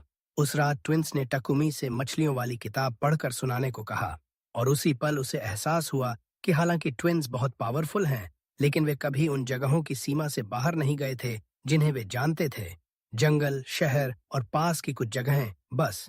अगले दिन उन्होंने दुनिया भर में घूमने की यात्रा शुरू करने का फैसला किया और उनका पहला डेस्टिनेशन दक्षिण में स्थित एक कोस्टल शहर था। फिर उन्होंने उन सभी लोगों से विदाई ली जिनसे हाल के एडवेंचर्स में मुलाकात हुई थी, जैसे रॉबिन, इसाक, बेकर और लूना। लूना बहुत उदास थी और उनसे जल्दी लौट आने को कह रही थी। एक पल के लिए टकुमी को लगा कि शायद उसे पसंद करती है और उसकी वापसी का इंतजार कर रही है, और उसने सोचा कि वह शायद उसकी होमलैंड में छोड़ी हुई कोई स्वीट हार्ट जैसी है, जिससे उसका चेहरा शर्म से लाल हो गया। लेकिन असलियत यह थी कि वह जो चीज मिस कर रही थी वह दुर्लभ मटेरियल थे जो वे ढूंढ लाए थे। उसके बाद वे बेकर के पास गए, फिर दुकान में काम करने वाली लड़की से मिले और फिर सिल से, जो उनकी यात्रा के लिए बेहद एक्साइटेड लग रहा था, और कहा कि वह दूसरे टेम्पल में उनका इंतजार करेगा। लेकिन अचानक एक बदसूरत बूढ़ा आदमी ने उन्हें रोक लिया और घोषणा कर दी कि ये बच्चे उसके हैं। दुर्भाग्य से उसके शब्दों में कुछ सच्चाई थी, क्योंकि हमें पास्ट का एक फ्लैशबैक दिखाया गया। वह उन गुलाम बच्चों को कैरेज में लेकर जा रहा था। जब उसे मॉन्स्टर्स मिले तो उसने ट्विंस को जंगल में बेट के रूप में छोड़ दिया और खुद भाग गया। टकुमी ने तो कभी भी उसकी बात सुनने का इरादा नहीं रखा था, लेकिन ट्विंस का डर उसे कंफर्म कर गया कि बूढ़ा सच्चाई बोल रहा है और वह पूरी तरह से वायल इंसान है। ट्विंस को डिटेल्स बताने की जरूरत नहीं पड़ी। टकुमी समझ गया कि उस आदमी की स्वार्थी वजह से वे जंगल में अकेले छोड़ दिए गए थे, बिना किसी सुरक्षा के। और जाहिर है उस पॉइंट पर साफ हो गया कि असल में मॉन्स्टर्स को ही ट्विंस से डरना चाहिए था। लेकिन इससे यह बात नहीं बदलती कि उन्होंने एक बहुत ही टेरेबल अनुभव गुजारा था, जिसे कोई भी बच्चा कभी नहीं सहना चाहिए। इसके अलावा वह बूढ़ा आदमी बेहद घिनौना और धोखेबाज था, और यह नजरअंदाज नहीं किया जा सकता कि वह लोगों को गुलाम बना रहा था। समस्या यह थी कि इस दुनिया में गुलामी, जैसा कि ज्यादातर फैंटेसी वर्ल्ड्स में होता है, पूरी तरह नॉर्मल और सोशली एक्सेप्टेड मानी जाती थी, और इसे बाइंडिंग स्पेल्स से साबित किया जाता था, जो मास्टर और सर्वेंट के बीच का एक तरह का कॉन्ट्रैक्ट था। खुशकिस्मती से ट्विंस पर ऐसा कोई निशान नहीं था, इसलिए उस आदमी के पास अपना क्लेम साबित करने का कोई तरीका नहीं था, और टकुमी को उसकी बात सुनने या मानने की कोई मजबूरी नहीं थी। फिर भी बूढ़ा आदमी जिद करता रहा और दोहराता रहा, जिससे टकुमी इतना गुस्सा हो गया कि सोचने लगा कि उसे हमेशा के लिए सुला दे। यूं कहें, जैसे ही उसका गुस्सा बढ़ा, उसने खुद को शांत करने की कोशिश की। ठीक उसी पल रॉबिन और इसाक आ गए और उसके साथ खड़े हो गए। फिर सारी एविडेंस टेबल पर रख दी। टकुमी ही ट्विंस का असली गार्जियन था। ट्विंस पर कोई बाइंडिंग स्पेल मार्क नहीं था, और उस वायल बूढ़े आदमी के इरादे बिल्कुल साफ ईविल थे। इसलिए उसे ले जाकर गिरफ्तार कर लिया गया, अटेम्प्टेड किडनैपिंग के आरोप में, जिसकी सजा शायद उसकी जान तक ले सकती थी। उसके बाद टकुमी ने ट्विंस से कहा कि वह उनके साथ तब तक रहेगा और उनकी रक्षा करेगा जब तक वे चाहें। ट्विंस ने उसे इतनी खुशी से गले लगा लिया, और पहली बार वे सच में खुशी से भर गए, क्योंकि अब उन्हें किसी पर भरोसा करने वाला मिल गया था। एक बार यह समस्या सुलझ जाने के बाद वे आखिरकार अपनी यात्रा शुरू करने को तैयार हो गए। एक यात्रा जो बैटल्स, मॉन्स्टर्स और स्वादिष्ट खाने से भरी थी। कई दिनों बाद वे समुद्र तक पहुंच गए। एलन और एलेना खुशी से फूले नहीं समा रहे थे, जबकि टकुमी अपने मन में इस नए वर्ल्ड में बिताए समय को याद कर रहा था, और एहसास हुआ कि वह यहाँ सिर्फ 2 महीने से है। फिर भी वे 2 महीने उसकी जिंदगी के सबसे खुश महीने थे, क्योंकि हर दिन, चाहे कितना भी सिंपल लगे, जब वह ट्विंस के साथ बिताता तो एक नया एडवेंचर बन जाता था। चीजें और ज्यादा एक्साइटिंग हो जाती हैं जब वे एक युवा मरमेड से मिलते हैं जिसका नाम मोलिना है। वह उसे अचानक पहचान लेती है और पूछती है कि क्या वह वही टकुमी है जिसके बारे में अफवाहें चल रही हैं। वह कंफर्म करता है कि हाँ, वह टकुमी ही है। फिर सोचता है कि वह उसका नाम कैसे जानती है। मोलिना बताती है कि उसने वाटर के रूलर की सर्वेंट्स में से किसी से उसके बारे में सुना है। वह यह भी बताती है कि उसने ट्विंस के बारे में भी सुना है, और वह इस जगह संयोग से नहीं आई, बल्कि उन्हें ढूंढ रही थी, क्योंकि लोग उनकी स्ट्रेंथ की बातें कर रहे थे और वह उनसे मदद मांगना चाहती थी अपने गांव की समस्या के लिए। टकुमी कहता है कि वे इतने स्ट्रॉन्ग नहीं हैं, हालांकि अंदर से वह खुद इस पर पूरी तरह यकीन नहीं करता। तो मोलिना उसे मनाती है कि कम से कम गांव चलकर तो देख लो और मरमेड्स की दुनिया देख लो। और जब पूरी समस्या समझ में आ जाए तो खुद फैसला करना कि मदद कर सकते हो या नहीं। समस्या ये है कि मरमेड गांव समुद्र के नीचे है और टकुमी को तैरना नहीं आता। इसलिए मोलिना उन्हें स्पेशल ब्रेसलेट्स देती है जो बिना किसी दिक्कत के सांस लेने देते हैं। जैसे ही वे समुद्र में घुसते हैं, ट्विंस शानदार स्किल और मूवमेंट दिखाते हैं, और जब पहले समुद्री मॉन्स्टर्स से मुलाकात होती है तो वे उन्हें आसानी से हरा देते हैं। जब वे मोलिना के गांव पहुंचते हैं तो वह उन्हें बताती है कि समस्या हाल ही में डूबी हुई एक शिप की है जो अब एक गुफा के एंट्रेंस को ब्लॉक कर रही है जहां वे कोरल कल्टीवेट करते हैं। शिप बहुत बड़ी थी और उनके पास न तो टूल्स थे और न ही इतने लोग कि उसे हटा सकें। इसीलिए मोलिना पूछती है कि क्या वे मदद कर सकते हैं। टकुमी शिप को देखता है और सोचता है कि वह किस अजीब स्थिति में फंस गया है, लेकिन सच में यह उसके लिए बहुत आसान है क्योंकि एक टच भर से वह शिप को अपने इन्वेंट्री में स्टोर कर सकता है। यह एबिलिटी देखकर मोलिना हैरानी से कांप उठती है। अगर उसके पैर होते तो जरूर कांप रहे होते। वह बस शुक्रिया कहती है और उन्हें हाई प्रीस्टेस से मिलवाने के लिए आमंत्रित करती है जो गांव की रक्षा करती है। उन्हें एक विशाल पैलेस में जाना पड़ता है ताकि उस तक पहुंच सकें, और यहीं से सच में एक्साइटिंग पार्ट शुरू होता है क्योंकि जब वे प्रीस्टेस के सामने पहुंचते हैं तो उन्हें नीले बालों वाली एक मरमेड मिलती है जो उनके नाम ले लेकर बुलाती है। साफ संकेत था कि वह उनकी उम्मीद कर रही थी। वह युवती इतनी खूबसूरत थी कि टकुमी और ट्विंस दोनों ही हैरान रह गए। जैसे ही टकुमी उसे देखता है उसे लगता है कि वह किसी प्रिंसेस जैसी लग रही है, जबकि ट्विंस उसकी खूबसूरती पर मंत्रमुग्ध खड़े हैं। टकुमी मौके का फायदा उठाता है और उनके गर्मजोशी भरे स्वागत के लिए शुक्रिया कहता है, लेकिन वह कहती है कि शुक्रिया तो उसे कहना चाहिए क्योंकि उसने वाटर के रूलर के फॉलोअर्स से उसके बारे में सुना है जो उसे उनका सेवियर बताते हैं। और यहाँ एक साफ सवाल मन में आता है, आखिर वह अटेंडेंट कौन है जिसका जिक्र बार बार हो रहा है। किसी पॉइंट पर शक लगभग प्रीस्टेस की तरफ ही इशारा कर रहे थे। टकुमी भी हैरान है और समझ नहीं पा रहा कि उस शख्स ने उनके बारे में क्या कहा होगा। इसलिए वह पूछता है कि क्या बहुत से लोग उसके अचीवमेंट्स के बारे में जानते हैं, क्योंकि उसे थोड़ी बेचैनी हो रही है कि खबर फैल रही है और ज्यादा लोग उसकी आइडेंटिटी, उसके साथ घूमने वाले लोगों और उनकी स्ट्रेंथ के बारे में जान रहे हैं। प्रीस्टेस उसे रीअश्योर करती है कि ऐसी बातें बहुत कम लोग ही जानते हैं। उसके बाद मोलिना शिप वाली सारी डिटेल्स बताती है और कैसे टकुमी ने उन्हें बचाया, जिसकी वजह से उनकी नजरों में वह ट्रू सेवियर बन गया। बाद में वे गाल्डो से मिलते हैं जो प्रीस्टेस के साथ मिलकर जगह को गवर्न करता है जैसे मेयर। वह टेडियस पॉलिटिकल और एडमिनिस्ट्रेटिव काम संभालता है, जबकि वह अपनी सुप्रीम मैजिकल पावर से रूलर से कम्युनिकेशन रखती है।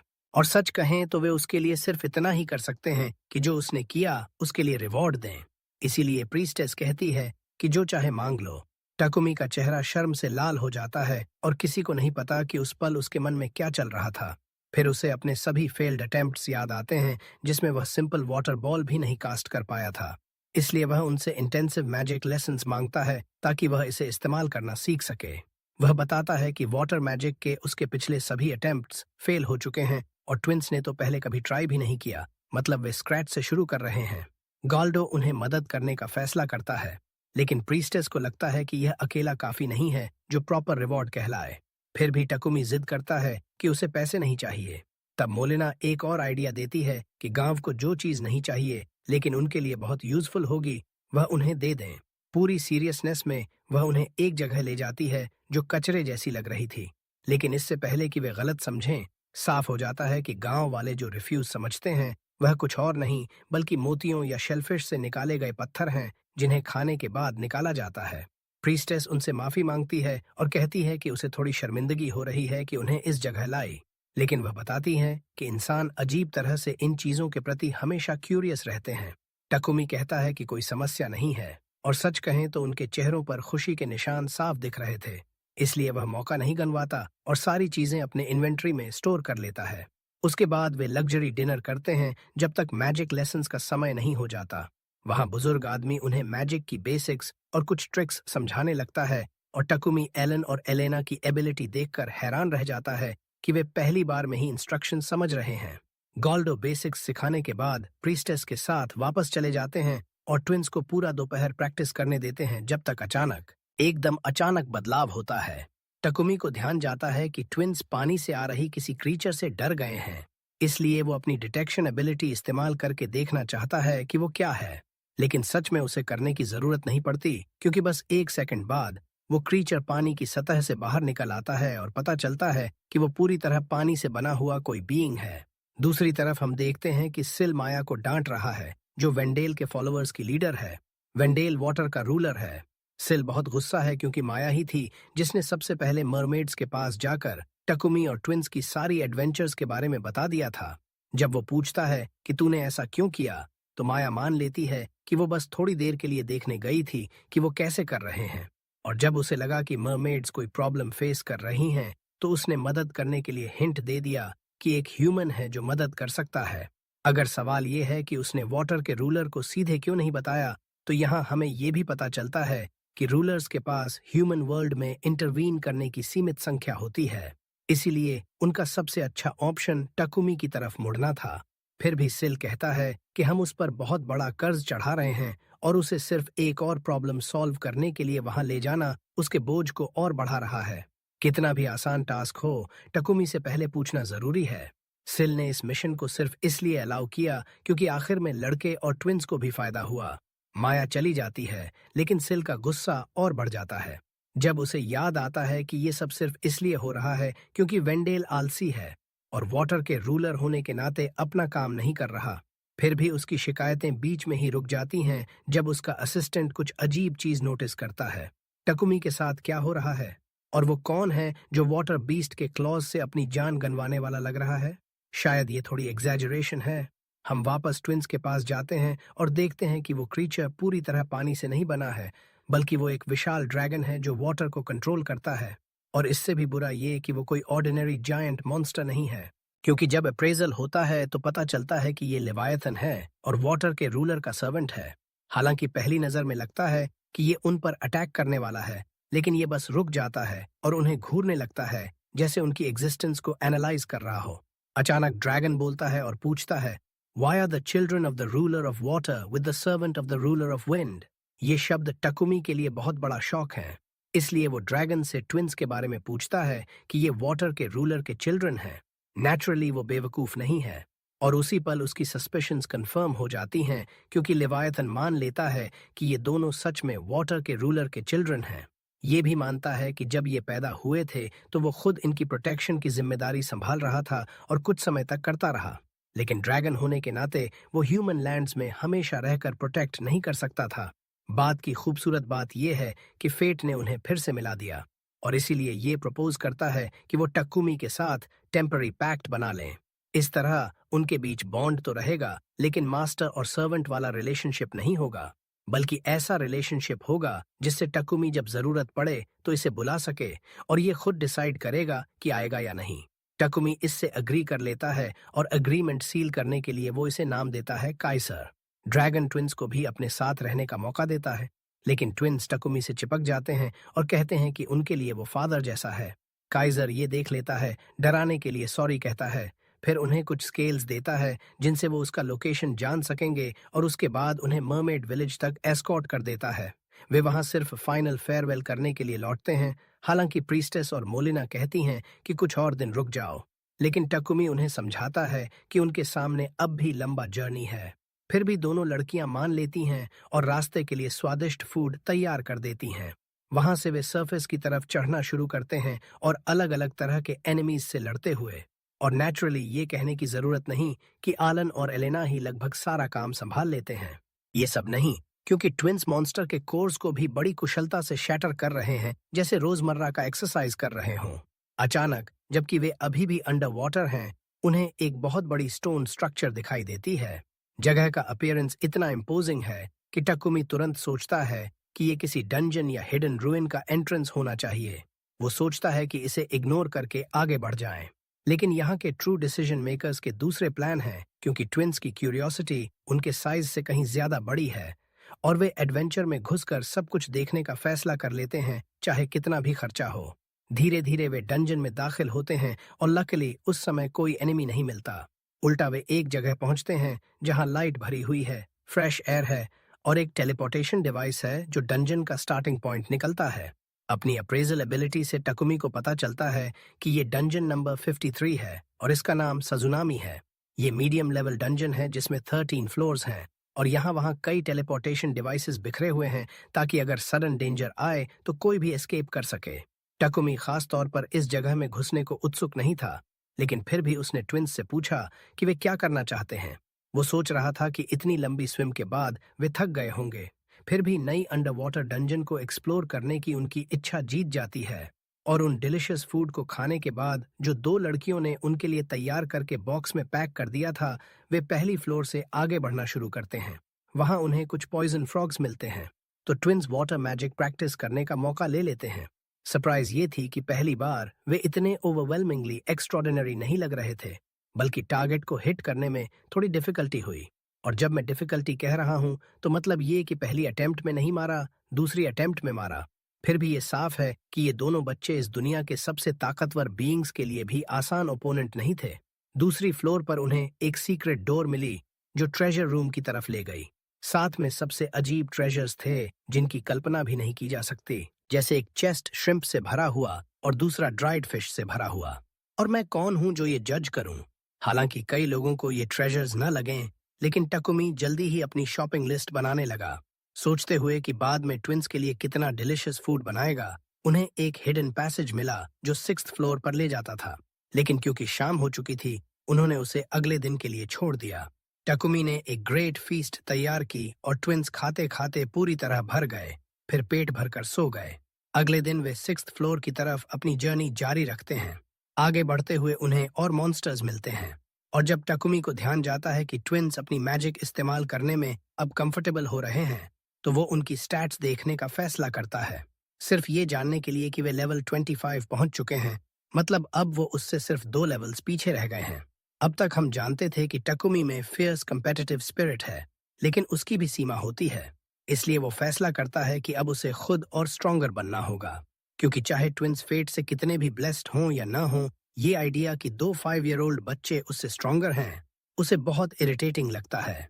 उसके बाद वे आगे बढ़ते हैं और 10th फ्लोर तक पहुंचते हैं, जहां उन्हें एक मैसिव डोर मिलती है जो बॉस रूम की तरफ ले जाती लग रही थी। लेकिन जब वे अंदर जाते हैं तो कुछ नहीं मिलता सिवाय लो लेवल छोटी छोटी फिश की बड़ी संख्या के, और वे उन्हें आसानी से डिफीट कर देते हैं। फिर भी ये वेस्ट नहीं गया, क्योंकि उन्हें एक ट्रेजर चेस्ट मिला जिसमें एक ब्रेसलेट था जो उनके पास पहले से मौजूद वाले ब्रेसलेट्स जैसा था, और साफ था कि अगर बाद में वापस आकर अपने किसी फेमिलियर को साथ लाना चाहें तो ये बहुत मदद करेगा। ट्विंस ने कहा कि आगे बढ़ें, लेकिन उन्हें इस फ्लोर के टेलीपोर्टेशन डिवाइस का फायदा उठाना था। इसलिए वे डंजन के शुरू में वापस लौटे, फिर सरफेस की तरफ अपना रास्ता जारी रखा, कोस्टल सिटी को थोड़ा एक्सप्लोर किया, डिलिशियस फूड खाया, नए लोगों से मिले, जब तक वे ब्लैकस्मिथ शॉप पहुंचे, जहां टकुमी ने लेवायथन स्केल्स और दूसरे स्ट्रेंज मटेरियल्स दे दिए ताकि पर्सनल ऑर्नामेंट्स और टूल्स फॉर्ज किए जा सकें जो बाद में काम आ सकें। वे शोर पर एक छोटे चर्च से भी गुजरे और टकुमी ने मौका उठाकर सिल से थोड़ी देर बात की। उसने फ्रैंकनेस से कहा कि अब उसे पता चल गया है कि ट्विंस वाटर के रूलर के चिल्ड्रन हैं। वो इस बात से अपसेट नहीं था कि सिल ने उसे छुपाया, लेकिन वो क्यूरियस था कि ट्विंस का फादर कहाँ है और क्यों उसने उन्हें डेंजर अकेले फेस करने के लिए छोड़ दिया। ये सवाल सिल में बहुत टेंशन पैदा कर देता है। उसे शांत होने में एक मोमेंट लगता है, फिर वो कंफर्म करता है कि हाँ, उसे जवाब पता है, लेकिन सारी डिटेल्स नहीं बता सकता क्योंकि वो अभी भी रूलर है और ऐसी बातें करने से वो सीरियस ट्रबल में पड़ सकता है। टकुमी उसके साइलेंस की वजह समझ जाता है, और सिल की रिएक्शन से साथ ही इस बात से कि ट्विंस को अकेला छोड़ दिया गया था, वो निष्कर्ष निकालता है कि वाटर का रूलर बहुत शैलो इंसान लगता है जो उनके साथ जो हुआ उसकी परवाह ही नहीं करता। उसी समय हालांकि एक बात उसे रीअश्योर करती है कि अब उसे ये नहीं लगता कि ये फादर अचानक आएगा और उन्हें उससे छीनने की कोशिश करेगा, क्योंकि वो मूड हल्का करना चाहता था। सिल उसे कंग्रेचुलेट करता है और अनाउंस करता है कि अब वो ऑफिशियली रिटेनर बन गया है।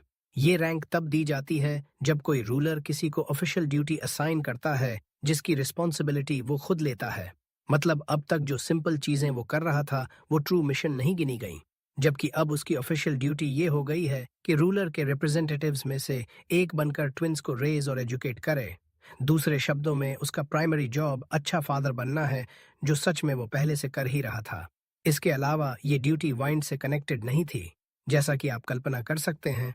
इसका मतलब ये हुआ कि टक्कुमी अब दूसरे रूलर से भी प्रोटेक्टेड है, भले ही वो अभी भी ऑफिशियली सिल का रिटेनर ही था। जब टकुमी ने पूछा कि रिटेनर बने रहने के लिए उसे क्या करना होगा, तो रूलर ने समझाया कि ज्यादा कुछ नहीं, बस ट्विंस की देखभाल वैसे ही जारी रखनी है जैसा अब तक कर रहा है। और अगर ये काफी नहीं, तो रूलर ऑफ फायर सलामांटियल ने भी उसकी सारी अचीवमेंट्स की स्टोरीज सुन ली थी और उसे कुछ छोटे गिफ्ट्स भेजने का फैसला किया। कारण ये था कि जो जापानीज रेसिपीज उसने दूसरों के साथ शेयर किए थे, उन्होंने इस दुनिया में क्विजीन को अनप्रेसिडेंटेड स्पीड से डेवलप कर दिया था और ये फायर के रूलर के डोमेन में आता था। इसीलिए ग्रेटिट्यूड के तौर पर उसने उसे फायर मैजिक की एबिलिटीज ग्रांट की और प्रॉमिस भी किया कि वो उसे एक नया मैजिकल बीस्ट के साथ कॉन्ट्रैक्ट ला कर देगा। बेड फेयरवेल करने के बाद टकुमी होटल की तलाश में निकल गया जहां वे रात गुजार सकें। इधर सिल बहुत बिविल्डर्ड था क्योंकि नेचुरली उसे एग्जैक्ट पता था कि आलन और एलेना का ट्रू फादर कहाँ है। वो स्काउंड्रल एटिल्डिया की एक वुमन के साथ रिलेशनशिप में आया, फिर जब वो ट्विंस के साथ प्रेग्नेंट थी तो उसे छोड़कर गायब हो गया और अब पता नहीं वो अपना टाइम कहाँ और किसके साथ बिता रहा है। टू बी ऑनेस्ट, ये रूलर्स की दुनिया में कोई सीक्रेट नहीं था और वो बिना ट्रबल में पड़े बता भी सकता था, लेकिन उसे लगा कि जो फादर एक्चुअली ट्विंस की रिस्पॉन्सिबिलिटी ले रहा है, उसके सामने ट्रू फादर की बात बताना प्रॉपर नहीं होगा, जबकि असली फादर अपनी लाइफ जैसे चाहे वैसी बिता रहा है। उसी मोमेंट रूलर ऑफ फायर प्रकट होता है जिसने सब कुछ सुन लिया था। फिर भी वो बस सिल को बताता है कि वो बीस्ट के बारे में कितना एक्साइटेड है जो उसने टकुमी को भेजा है। ये बात सिल को थोड़ा वरीड कर देती है क्योंकि सलामांटियल अपनी इंथुजियाज्म ज्यादा बढ़ने पर एग्जैजरेट करने के लिए जाना जाता था। उसका प्रूफ जल्दी ही सामने आ जाता है क्योंकि अगले दिन जबकि टकुमी और ट्विंस शोर पर खेल रहे थे, उन्हें एक ह्यूज फायर लायन मिला जो नॉर्मल साइज से 2 गुना बड़ा था और साफ था कि ये उनका नया बीस्ट है। टकुमी ने उसे नाम दे दिया विक्टर और सरप्राइज ये थी कि चिबी फॉर्म में भी वो स्काउंड्रल इनॉर्मस ही रह गया। फिर भी वो स्काउंड्रल इनक्रेडिबली अडोरेबल भी था, इसीलिए वे उसके साथ थोड़ी देर खेलते हैं। तब तक विक्टर इधर उधर भटकता है और वापस आता है तो एक वुमेन्स लेग लेकर आता है। उस मोमेंट टकुमी एब्सोल्यूट पैनिक में चला जाता है, कन्विंस्ड कि अब उसे कॉप्स हाइड करनी पड़ेगी, लेकिन पता चलता है कि वो वुमन अभी भी अलाइव है, बस डीप स्लीप में संक हुई हुई है। जब वो उसकी स्टैट्स एग्जामिन करता है तो पता चलता है कि उसका नाम विवियानी है और वो इमेंसली पावरफुल वैम्पायर डीमन है, लेवल 54। ट्विंस थोड़े स्टार्टल्ड हो जाते हैं, लेकिन टकुमी उन्हें शांत करता है और खुद कंपोज्ड रहने का फैसला करता है क्योंकि अगर वो सिचुएशन पर कंट्रोल खो देगा तो सब केओस में बदल सकता है।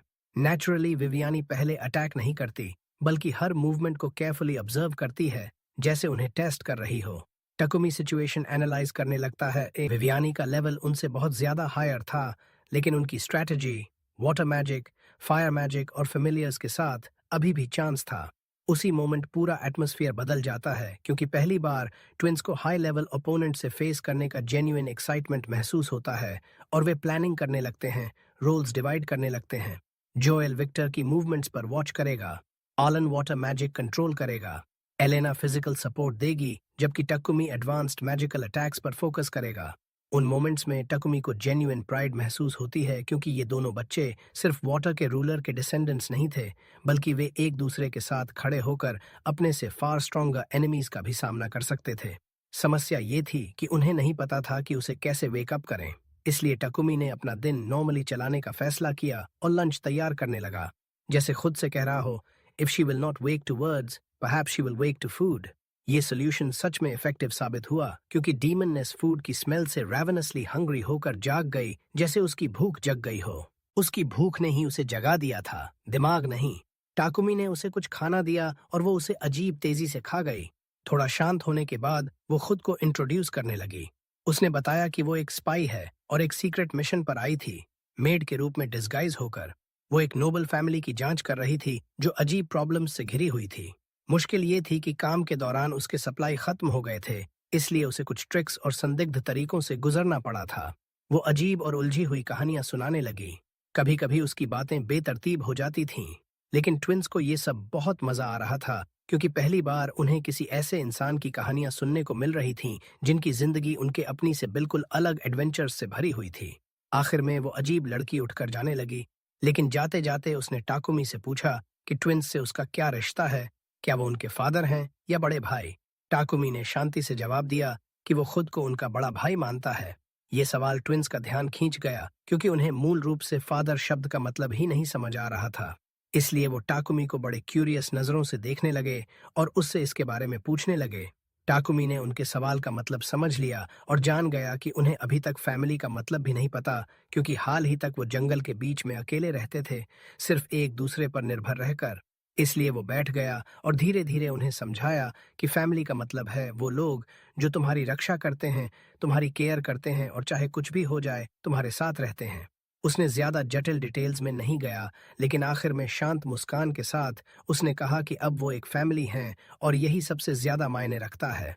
बस ये एक वाक्य काफी था कि ट्विंस मुस्कुरा पड़े और उसके करीब आ गए, जैसे पहली बार उन्हें सच्ची स्थिरता का एहसास हो रहा हो। अगले दिन उन्होंने फैसला किया कि नई सिटी में एडवेंचरर्स गिल्ड देखने जाएंगे। जैसे ही वो अंदर घुसे, रिसेप्शनिस्ट पूरी तरह स्तब्ध रह गई जब उसने देखा कि टाकुमी एक रैंक है। वो बार बार उस कार्ड को घूर रही थी, जैसे यकीन ही नहीं हो रहा हो। और सबसे महत्वपूर्ण बात, जब उन्होंने साझानामी डंजन की डिस्कवरी के बारे में सुना तो गिल्ड के अंदर का माहौल पूरी तरह उलट पुलट हो गया। रिसेप्शनिस्ट बहुत ज्यादा एक्साइटेड हो गई और वो टाकुमी से हर छोटी छोटी डिटेल पूछती रही। आखिरकार टाकुमी ने उसे पूरी कहानी बता दी, शुरुआत से लेकर जब उन्होंने एंट्रेंस ढूंढा और फिर फ्लोर्स की पहली एक्सप्लोरेशन तक। बताते चलें कि नई सिटी का नाम बाय था, एक बहुत एक्टिव कोस्टल सिटी जो मूवमेंट, कॉमर्स और टूरिज्म से भरी हुई थी। आइजैक की रिकमेंडेशन से वो मिस्टर रिस्नर से मिले, जो उनके बड़े भाई थे। उन्होंने उन्हें गर्मजोशी से वेलकम किया, क्योंकि उन्हें आइजैक से पहले ही उनके बारे में पता चल चुका था। जब टाकुमी ने उन्हें डंजन डिस्कवर करने की बात बताई तो वो इंसान बेहद एक्साइटेड हो गया, क्योंकि उसके इलाके में नया डंजन आने से पूरी सिटी की इकोनॉमी बदल सकती थी। इस दुनिया में डंजन को सच्चा खजाना माना जाता है, क्योंकि वो हर तरफ से एडवेंचरर्स को अपनी तरफ खींचते हैं। इसका मतलब होता है ज्यादा विजिटर्स, होटल्स, रेस्टोरेंट्स और मर्चेंट्स के लिए ज्यादा बिजनेस। और आधुनिक कम्युनिकेशन के बिना भी इस दुनिया में खबरें डरावनी तेजी से फैलती हैं, खासकर एडवेंचरर्स के बीच। लेकिन टाकुमी अभी भी फेम से दूर रहना पसंद करता था, इसलिए उसने रिस्नर से कहा कि वो न तो उसका नाम और न ही ट्विंस का नाम ऑफिशियल रिपोर्ट्स में लिखें।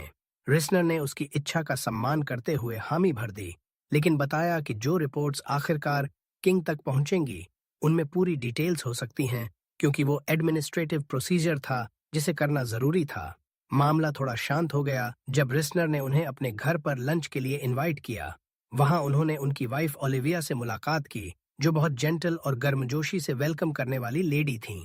और वहां उन्होंने उनके दो छोटे ट्विन बच्चों से भी मुलाकात की, जो बेहद प्यारे थे और जिनके नाम थियोडोर और लैटिस थे। जैसा उम्मीद थी, टाकुमी के ट्विन्स बहुत खुश हो गए, क्योंकि ये पहली बार था जब उन्हें अपनी उम्र के बच्चों से मिलने और नेचुरल तरीके से इंटरैक्ट करने का मौका मिला।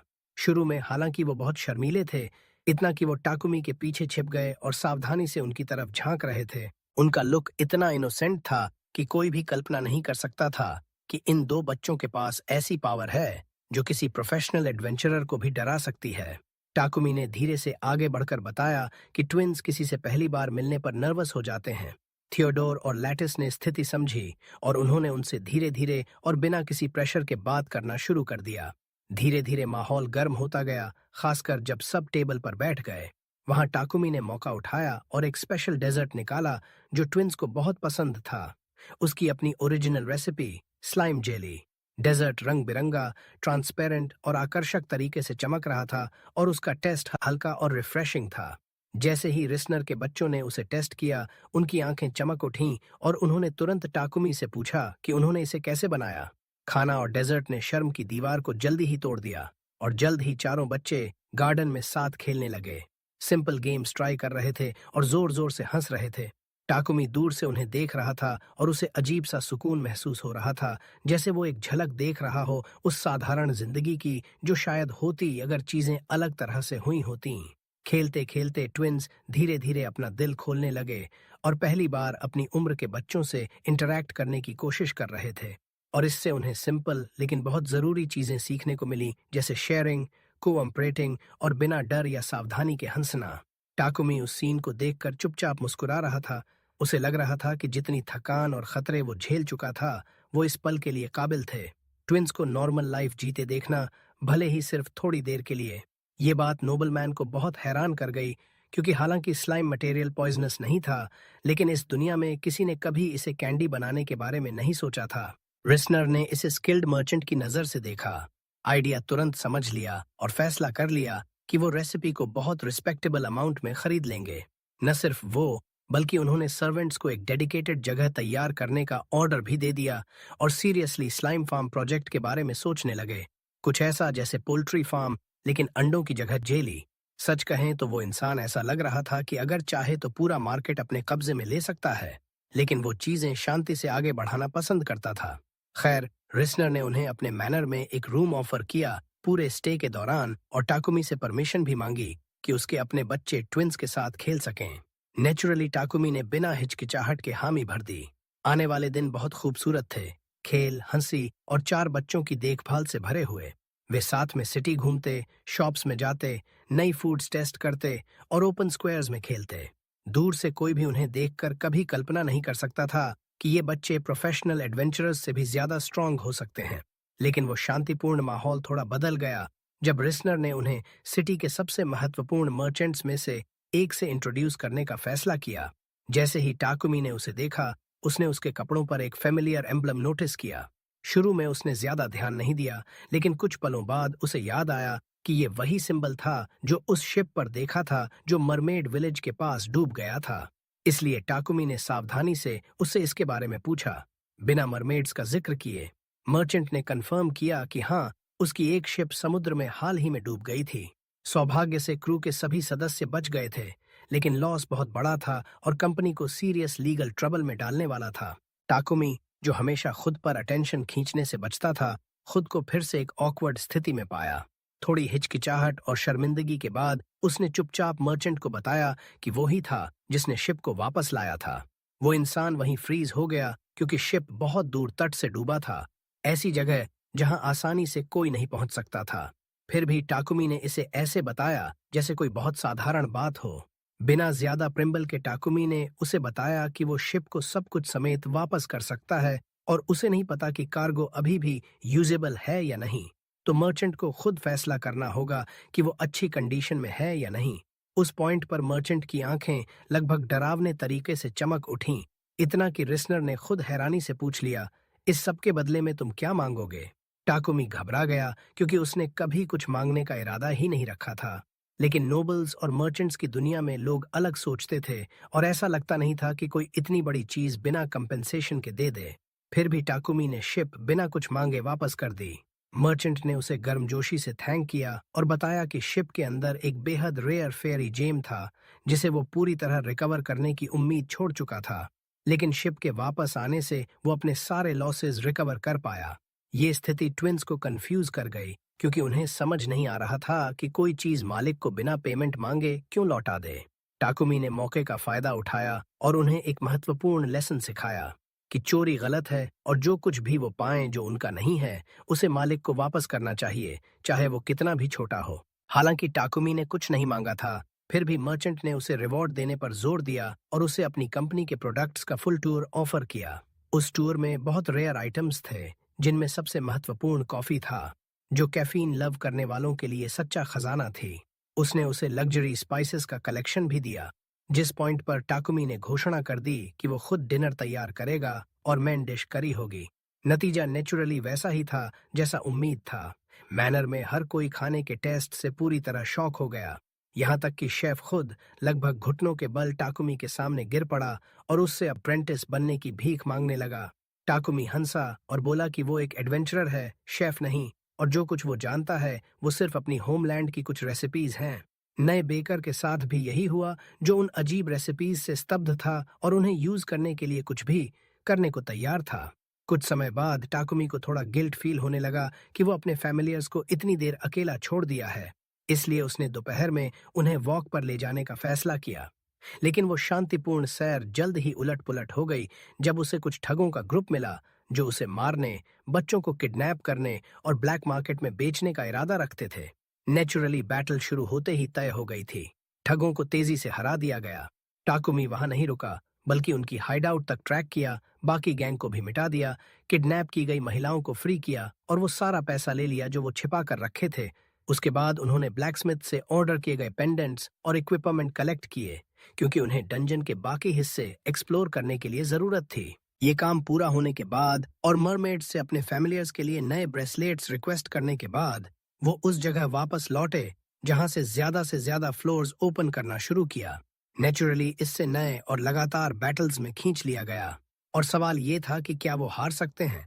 ऐसा कुछ नहीं, उल्टा वो पूरी आसानी से आगे बढ़े और जब ट्रैप में फंसे भी तो सिर्फ मामूली मुश्किल से निकल आए, जैसे फेट खुद उनका साथ दे रही हो। जब आखिरकार वो बॉस चैम्बर पहुंचे तो पता चला कि बॉस कोई और नहीं बल्कि एक छोटा क्राकेन था, और अगर ये छोटा था तो बड़ा वाला कैसा होगा। खैर, उन्हें उस मॉन्स्टर का सामना करना पड़ा जिसकी टेंटिकल्स लगभग हर अटैक के बाद रिजेनरेट हो जाती थीं, जिससे लगता था कि ये दुश्मन कभी हार नहीं सकता। लेकिन पता चला कि इसकी एक वीकनेस थी। इसे overwhelming number of consecutive attacks से अटैक करना पड़ता था ताकि उसे लिम्ब्स रिजेनरेट करने का चांस ही न मिले। और ठीक यही उन्होंने किया। टीम के हर मेंबर ने अपनी पूरी स्ट्रेंथ फाइनल असॉल्ट में झोंक दी और उन्होंने अपने अलग अलग एलिमेंट्स को भी साथ में कंबाइन किया। इस तरह उन्होंने बॉस को डिफीट कर दिया और ट्रेजर क्लेम किया, जो एक बहुत पावरफुल स्वॉर्ड था जो फायर मैजिक से चार्ज्ड था। कुछ समय बाद जब वो रिस्नर मैनर वापस लौटे तो एलन और एलेना अपने नए दोस्तों को अपनी लेटेस्ट एडवेंचर की हर डिटेल बता रहे थे। अजीब बात यह कि वहां उन्हें रॉबिन और आइजैक मिल गए। दोनों उन्हें कैपिटल ले जाने आए थे ताकि किंग से मुलाकात हो सके। हाँ, अपनी अननोटिस्ड रहने की सारी कोशिशों के बावजूद टाकुमी अब भी स्टोरी का हीरो था और उसने अपने अचीवमेंट्स की वजह से अपना नाम पैलेस के हॉल्स तक पहुंचा दिया था। शुरू में उसे किंग ऑफ गार्डिया से मिलने का आइडिया ज्यादा पसंद नहीं आया, क्योंकि उसे पता था कि इतनी पावर वाले किसी से डील करना अतिरिक्त ट्रबल ला सकता है, लेकिन साथ ही वो इनकार भी नहीं कर सकता था। ट्विंस से कंफर्म करने के बाद कि उन्हें कोई प्रॉब्लम नहीं है, वो मान गया। इसलिए एलन और एलेना ने बले में अपने आखिरी दिन नए दोस्तों के साथ एंजॉय किए। उसी समय टाकुमी ने रॉबिन, आइजैक और रिस्नर के साथ बातचीत के दौरान एक बहुत इमोशनल मोमेंट गुजारा, जब उन्होंने उसे बताया कि हालांकि ब्लड से रिलेटेड नहीं है, लेकिन ट्विंस के साथ उसने जो फैमिली बनाई है वो उन्होंने कभी देखी सबसे खूबसूरत फैमिलीज में से एक है। धीरे धीरे टाकुमी पिछले महीनों में एलन और एलेना के साथ जो कुछ भी गुजरा था वो सब याद करने लगा और उसकी आंखों से आंसू बहने लगे जब उसे एहसास हुआ कि जैसे उसने उनकी रक्षा की और शायद उन्हें एक डरावने फेट से बचाया, वैसे ही उन्होंने भी उसकी जिंदगी पूरी तरह बदल दी है। अगले दिन आखिरकार कैपिटल जाने का समय आ गया। हालांकि ट्विंस ने शुरू में जोर दिया कि वो पीछे रह जाएं ताकि नए दोस्तों से अलग न होना पड़े, लेकिन उन्हें समझ आ गया कि अल्टरनेटिव का मतलब टाकुमी से अलग होना होगा और वो कभी नहीं होने देंगे। इसलिए उनकी कैपिटल की यात्रा शुरू हो गई, जहां नई चुनौतियां उनका इंतजार कर रही थीं और उनसे भी बड़ी चीजें। यह कहानी के एडवेंचर्स का अंत है। हम उम्मीद करते हैं कि आपको यह पसंद आई और आपने इसे एडमायर किया। अगर आप सेकंड सीजन चाहते हो तो कमेंट्स में जरूर बताना और जाने से पहले लाइक बटन दबाना न भूलना, हमें सपोर्ट करने के लिए। सब्सक्राइब कर लो ताकि चैनल पर आने वाले और एपिसोड्स फॉलो कर सको। नोटिफिकेशन बेल एक्टिवेट कर दो जिससे हर नई एनिमे रिलीज की नोटिफिकेशन आपको मिल जाए।